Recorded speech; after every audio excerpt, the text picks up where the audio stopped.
If you are an e-com, if you're doing dropshipping, if you're doing branded dropshipping, if you're a brand owner, you know that Q4 is the most important quarter of the year, and it's just about to happen if I'm now recording this video. So for this video, I've created a full breakdown how you can achieve max scale in Q4. Let's get started. Because what I can tell you, scaling is easy, but maintaining and surviving scale, that's the hard part.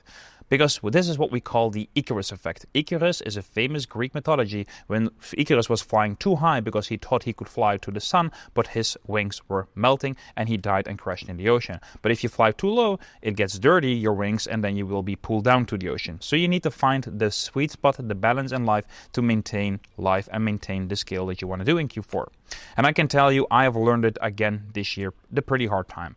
As you guys can see, my new dropshipping store has generated this year alone 1 million GBP, which is 1.2, 1.3 million USD. And as you guys can see, I went from this doing 20K a day to literally 2 days later, 1.2K.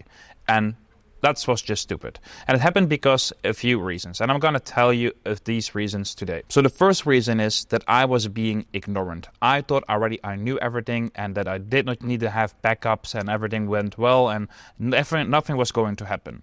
I saw the sales were increasing day by day. Dopamine was rushing through my brain and I thought, nothing can happen. Well, so did the chargebacks. As you guys can see, one of the main reasons for this is supply chain management. Especially when you're doing Google Ads dropshipping, that's what I do. You are handling a lot of SKUs, which is really bad for your supplier because they need to handle a lot of products. Scaling Google stores is scaling a lot of SKUs. And this is one of the only cons that this business model has.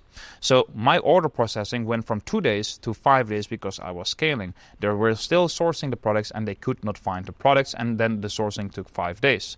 The longer a customer needs to wait, the higher chance of a chargeback. So make sure your processing time is still less than 2 days. As you guys can see, it went pretty well with my chargebacks. They went up like crazy.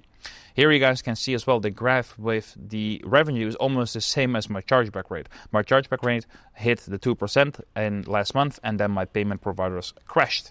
And the result, Shopify payments has been disabled. And that was really bad because with Shopify payments, I'm running in multiple markets and now my multiple market setup is down. As you guys can see, we're running this store in 8 different markets and now I'm only able to run it in one because GBP is my main currency and with the new payment provider, we can only do one currency. So all the momentum is gone and it took me 3 weeks to gain momentum back. As you guys can see, a few weeks ago we did again the 18K day, but it took me 3 weeks missing 20K per day. So that's already 400K lost in revenue just because of these stupid mistakes. So which brings me back to reason number 2. For not having backups for payment providers. If you're trying to scale, especially with dropshipping business model, Shopify payments and Stripe are not the best ones to run with. Here is a quick overview of the payment providers that most of you guys will probably use or need to use. First of all, of course, the Shopify payments pretty easy to set up. Almost all countries have access to it. Then you have Ocean Payments. That's the one that I'm running right now. It's more of a high-risk payment processor. It's really, really good. You have Pioneer, you have Airwallex, you have Molly. These are very famous as well in Europe. And of course, you have multiple ones. I did not even put in Stripe here because it's the same as Shopify payments. So you need to apply to multiple of them and use them before the scale begins. A lot of people really apply to them when it's too late, just like me. And then you need to wait for 3 weeks until you have warmed them up, and then you're literally too late. But having a strong and working payment provider is not everything, which brings me to the last reason. Chargeback management, because my payment provider went back because of poor chargeback management. You need to keep your chargeback rate under 1%. And you can do this by increasing your response time on customer support.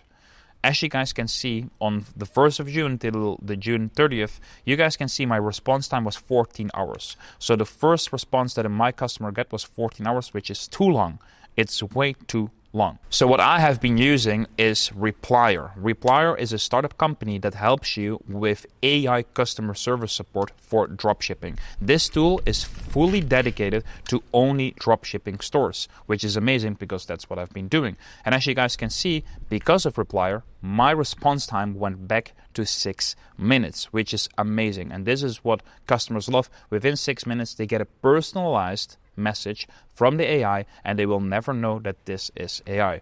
There is a link in the description if you guys want to use it. I got a deal with them, FA25, for 25% off on the replier plan, which is amazing. They have even a free trial to get started as well. The first few messages are free and it's easy to set up, and they will help you get onboarded. The link will be in the description if you guys are serious about scaling in Q4, okay? But you can also use chargeback alerts, just like, for example, ChargeFlow or ChargeBlast. I'm using, by the way, ChargeBlast, which is a tool that alerts you when a dispute comes in. And the good thing is it doesn't hit your payment provider yet. So with ChargeBlast, I get the notification, hey, chargeback is coming in. I can go quickly to the order, I can refund the order, and the chargeback never hits my payment provider. I would really recommend using Replier together with one of these tools, and you guys are good to go. So everything that goes up quick can go down quickly as well. So if you keep your payment provider safe, you can scale, and let that be my favorite part to talk about. Let's talk about scaling in Q4. Scaling profits by having better margins, because I don't want to tell you guys scale your revenue with low margins. No, we want to have high profit margins, okay? My rule, like my KPI within the team, is keep my cost of goods under 30%, because then I'm able to scale. As you guys can see, once I started to measure this was in May, my average cost of goods was 36%, which is crazy. 10K in revenue, 3.6K in cost of goods. Then I started to measure it and really put my KPI under 30%, and then in June we hit 26%, which is insane.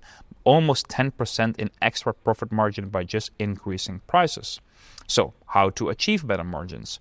I keep track of all my sales and prices every week. So here you guys see a screenshot of the sheet that I've been using. On the left you guys can see my original selling price, the new selling price, and when did I change it, and what was the effect. And as you guys can see, in the last 7 days we have sold 69 of this one, and now you guys can see that it jumped to 260 in the total sales in the last 30 days, which is insane. So we can see that even increasing prices, it literally helps you increasing sales as well. And that's what I've learned. It's not about always being the cheapest. It's just bringing more perceived value and make sure your margins are good to go and you're able to scale, okay?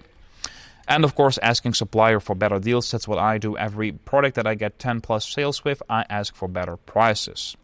And of course, what I do is scaling by trend watching. Google Ads Dropshipping is the blue ocean method in 2025 to scale a dropshipping store, and that means you need to have trends. One of the big trends that's happening here in Europe mostly is Oktoberfest. If you guys are running a German store, a UK store, Switzerland store, Austrian store, make sure you add this right now to your store, because literally, look at this, it will pop off until I believe the first week of October, and you will be printing with this one.